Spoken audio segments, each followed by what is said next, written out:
It's Friday, I'm T3, which can only mean it's time for a T3 watch rant. Now guys, we're gonna be switching it up, okay? Because you speak, I listen. That's how it works around here. I don't make this content arbitrarily, I do this for you. So when a bunch of you guys write to me concerned about my health because my T3 watch rants have become increasingly negative and you think that I might have a stroke if I continue to yell into my camera every week, it's a bit of a wake-up call, okay? So I agree. Today, we're gonna be ranting about something I like for once. Wow, dress watches.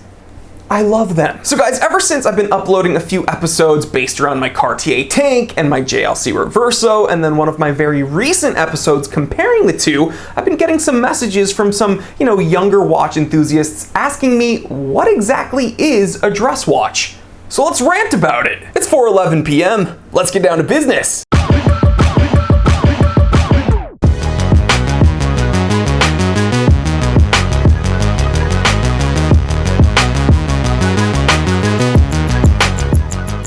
Alright, so what is a dress watch? Well, I have some criteria I came up with, kind of my makeup for an ideal dress watch. Now, you guys may see a dress watch as something else, and then another person may think of a dress watch as something else, and then another person may think of a dress watch as something else, and that's fine. Different strokes for different folks. There's no rules when it comes to watch collecting, but there are some rules, and I have them right here. And again, I am so excited to talk about something I like today. We're not gonna complain. No complaining today. Only good things. Only snack packs, Gushers, Dunkaroos. Do you guys remember Dunkaroos?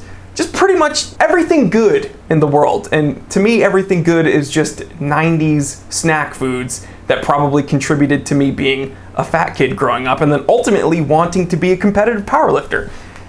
It all worked out, guys. It all worked out. I'm not sad. I'm just kidding. My ultimate dress watch, here it is, okay? First up, sub 40 millimeters. Why do I say this? Why do I want a smaller dress watch? Well, as much as I love wristwatches, if you couldn't tell, I'm kind of a watch enthusiast. I don't think they should be the centerpiece of who you are, right? Like if people look at you, they shouldn't only see this huge chunk of material on your wrist, especially in a formal occasion, okay? I know traditionally, if you're wearing a tuxedo, you don't wear a wristwatch, but I'm breaking that rule, okay? Who said that anyway? If you're wearing a tuxedo, you can't wear a watch. No, screw that. I'm the time teller. If I'm gonna be wearing a tux, you bet I have my Mr. Cartier Tank on my wrist, okay? But still, I don't want that to be the only thing people focus on. The watch should complement the man. The man shouldn't need the watch, right? Does that make sense? Although I would probably pass out if I don't have a watch on my wrist for more than like 5 minutes. If my wrist is naked, it feels like when you aren't wearing a seatbelt, you know that kind of vulnerable feeling? That's how I feel with my wrist if I don't have a watch on it. Now, when I'm asleep, I'm not wearing a watch, but again, I'm in La La Land. I'm in La La Land most of the time, actually. Anyway, so sub 40 millimeters. Again, this also helps when you're wearing a cuff. Having a smaller, lower profile watch, it just tends to help. Now, this next bit of criteria I think is probably gonna be the most controversial on my list, and that's ideally, your dress watch should be in precious metal. Now, I know people are gonna be like, oh, well, what about this one? What about that one? This is a dress watch and it's not made out of... See, I'm not yelling. I'm like whisper yelling. Oh my God, this feels so good. I don't feel like I'm gonna pass out. What I'm trying to get at is, although there are a ton of really viable dress watches that aren't precious metals, ideally, in my criteria, a dress watch is a precious metal. It's something to be desired. A perfect example of this is my JLC Reverso 18 karat solid yellow gold. Beautiful watch, and again, a really, I don't know, this was an enormous grail for me, so I'm very proud of this watch, and yeah, it's a great dress watch. Technically a sports watch though. We'll talk about that in a different episode. Now, speaking of this JLC Reverso, the next bit of criteria for my ideal dress watch is no complications. That's right, that's kind of crazy, but when you think of some really prolific dress watches, they don't typically have complications, right? The Cartier Tank, JLC Reverso. Now, the JLC Reverso has another quirk to it. Of course, it can flip in on itself, but that's technically not a complication. let's see, the Patek Philippe Calatrava, my J14070 Grand Seiko, all these watches, very, very famous dress watches, no complications. And the last bit of criteria, the last point I want to make about my ideal dress watch is that you'd wear it on a leather strap, right? This JLC Reverso has an ostrich leather strap, incredibly supple, and I don't know, that's just what I would want to see in a dress watch, right? So in summation, sub 40 millimeters, right? Low profile, can slide under your cuff. It's not too obtrusive. It's not the only thing you notice, especially you want something subdued in a formal occasion. Again, precious metals. It's okay to wear a soft watch, soft metal, because, you know, this isn't a stainless steel sports watch. The same way sports watches should be stainless steel, right? They should be very resilient because they should be sporty. They should be able to take a bit of a beating. A dress watch should be maybe a little bit more delicate because it's for a more gentler occasion. And again, no complications, right? We want a very simple watch. We want a watch that's just very elegant. And finally, leather straps, no bracelets, just leave it on the leather. Looks very formal, looks very beautiful. So, are there exceptions to these rules? Absolutely, okay? One huge exception that I can think of immediately is my Seiko Presage Fuyugashiki. That's definitely a dress watch, but it's stainless steel on a bracelet above 40 millimeters. It's pretty thick, and it has a bunch of complications, right? It's got the power reserve indicator. It's got a date wheel, or a date dial, I should say.